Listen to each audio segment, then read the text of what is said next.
날마다 솟는 샘물과 함께하는 오늘의 큐티 시간입니다. 12월 29일 수요일, 오늘의 말씀은 야고보서 5장 1절로 6절의 말씀입니다. 들으라 부한 자들아, 너희에게 임할 고생으로 말미암아 울고 통곡하라. 너희 재물은 썩었고 너희 옷은 좀 먹었으며 너희 금과 은은 녹이 슬었으니 이 녹이 너희에게 증거가 되며 불같이 너희 살을 먹으리라. 너희가 말세에 재물을 쌓았도다. 보라, 너희 밭에서 추수한 품꾼에게 주지 아니한 삭시 소리 지르며 그 추수한 자의 우는 소리가 만군의 주의 귀에 들렸느니라. 너희가 땅에서 사치하고 방종하여 사륙의 날에 너희 마음을 살찌게 하였도다. 너희는 의인을 정죄하고 죽였으나 그는 너희에게 대항하지 아니하였느니라.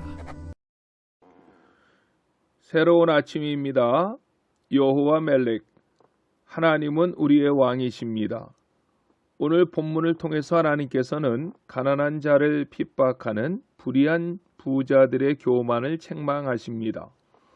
본문에서 사도 야고보는 불의한 부자들에 대한 강도 높은 맹렬한 분노를 쏟아붓고 있는데, 언어의 강도가 마치 동일한 주제를 다루고 있는 구약의 아모스와 흡사합니다.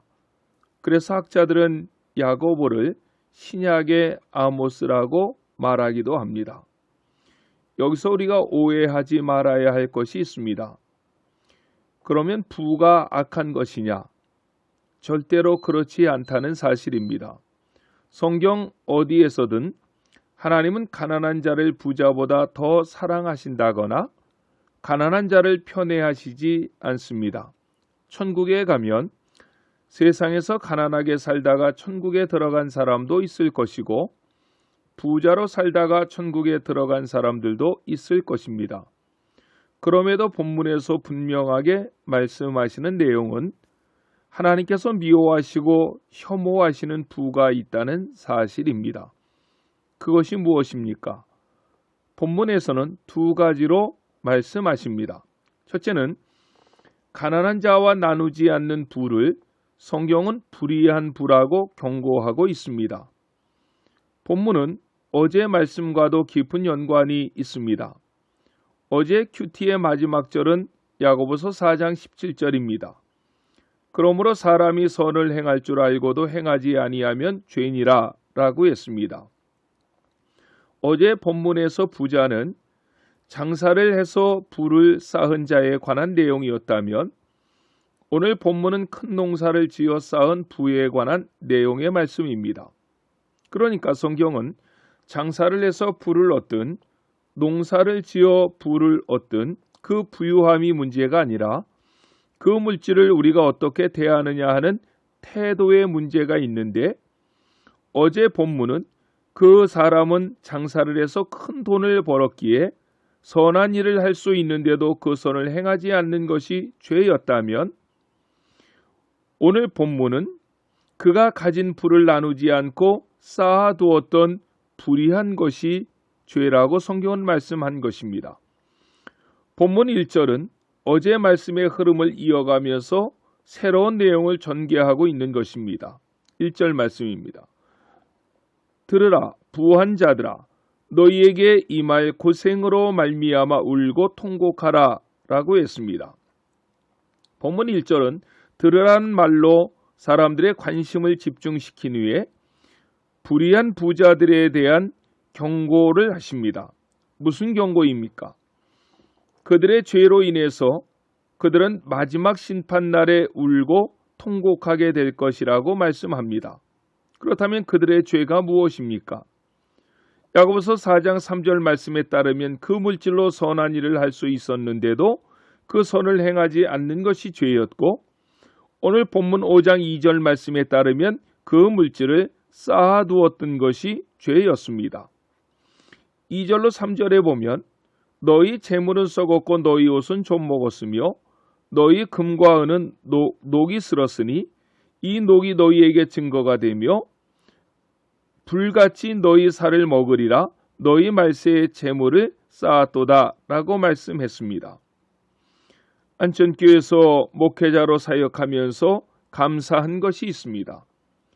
코로나19로 인해서 세상이 어려울 때에 안천교회는 더 많은 물질을 가난한 이웃과 선교지에 나누었습니다.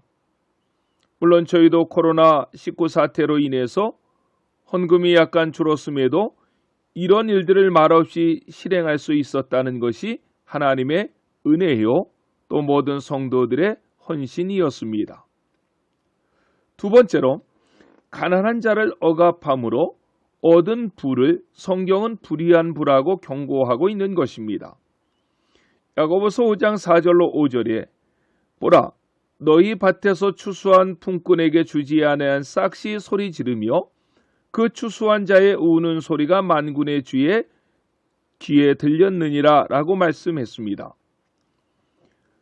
야고보가 이 글을 쓸 당시 로마 부자들은 그 부를 자랑하는 몇 가지 방법이 있었습니다. 그들은 매일 진수성찬의 연회를 열었습니다. 그들은 화려한 옷을 입었습니다. 그들은 돈을 흥청망청 썼습니다. 이러한 방법으로 부자들이 자신의 부를 자랑할 때 가난한 자들은 먹을 것이 없어서 울었습니다. 부자들에게 억압당한 가난한 자들이 울 때 부자들이 가난한 자들에게서 빼앗아 창고에 쌓아놓은 싹시 소리를 지른다고 4절에서 말씀하십니다. 그 호소와 울음의 소리를 주 하나님이 들으신다는 것입니다. 그리고 말씀하십니다. 5절입니다. 너희가 땅에서 사치하고 방종하여 살육의 날에 너희 마음을 살찌게 하였도다 라고 했습니다. 불의한 부자들이 가난한 자들의 것을 빼앗아 그 돈으로 그들은 땅에서 사치하고 방종하며 살아갈 때 그런 모습을 주님은 무엇이라고 표현합니까? 살육의 날에 너희 마음을 살찌게 하였도다 라고 했습니다. 이 말은 이렇게 비유할 수 있습니다. 돼지를 키워서 판매하는 돼지 농장을 하신다고 가정해 봅시다. 그 돼지가 살이 포동포동하게 쪄올랐습니다. 어떻게 해야 됩니까? 살이 포동포동하게 쪄오르니 귀엽다고 보기 좋다고 계속 키웁니까?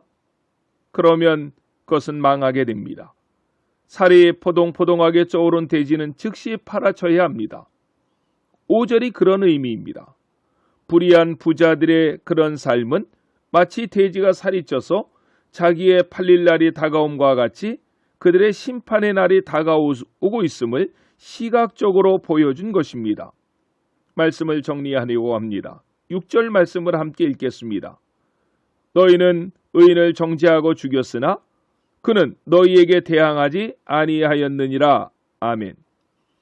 이 말에 대한 해석은 불의한 부자들이 가난한 자들을 억압할 때 가난한 사람들은 어떻게 반응해야 하는가 하는 것에 대한 말씀입니다. 한국에도 민주노총, 전대협 등에서 너무 과격하게 행동하는 것을 볼 때 그들의 상황을 이해하다가도 저렇게 해서는 안 되는데 하며 우리의 이맛살을 찌푸리게 할 때가 많습니다. 본문에서는 부자들이 그렇게 한다 해도 예수님의 모습을 부자들에게 고난을 당하는 가난한 자들은 배워야 된다고 말씀하는 것입니다. 이 사상을 인도의 아버지라고 불리는 온 국민들의 정치적, 정신적 지주 역할을 했던 마하트마 간디가 우리에게 보여주지 않았습니까? 그는 기독교인이 아니었음에도 성경에 나타난 이 사상을 가장 몸으로 실천한 사람입니다. 그의 무저항 비폭력 운동을 통해 영국으로부터 인도의 독립운동을 이끌어가지 않았습니까? 하나님은 보고 듣고 알고 계십니다. 그러다가 때가 되면 부자들을 향해 대신 싸워주신다는 것입니다. 가난한 자들은 끝까지 참고 견뎌야 하고 부자들은 부요함이 있다면 그 부를 통해서 함께 나누어서 하나님의 영광을 높이 드러내야 된다고 야고보 사도는 우리에게 말씀하고 있는 것입니다. 이 말씀을 깊이 새길 수 있는 우리 안천의 모든 성도님들이 되시기를 주 예수 그리스도의 이름으로 간절히 축원합니다. 아멘. 주기도로 예배를 마치고 오늘도 우리에게 주신 하나님의 말씀을 붙잡고 하나님 앞에 간절히 기도하겠습니다. 하늘에 계신 우리 아버지, 아버지의 이름을 거룩하게 하시며 아버지의 나라가 오게 하시며 아버지의 뜻이 하늘에서와 같이 땅에서도 이루어지게 하소서. 오늘 우리에게 일용할 양식을 주시고 우리가 우리에게 잘못한 사람을 용서하여 준 것 같이 우리 죄를 용서하여 주시고 우리를 시험에 빠지지 않게 하시고 악에서 구하소서. 나라와 권능과 영광이 영원히 아버지의 것입니다. 아멘.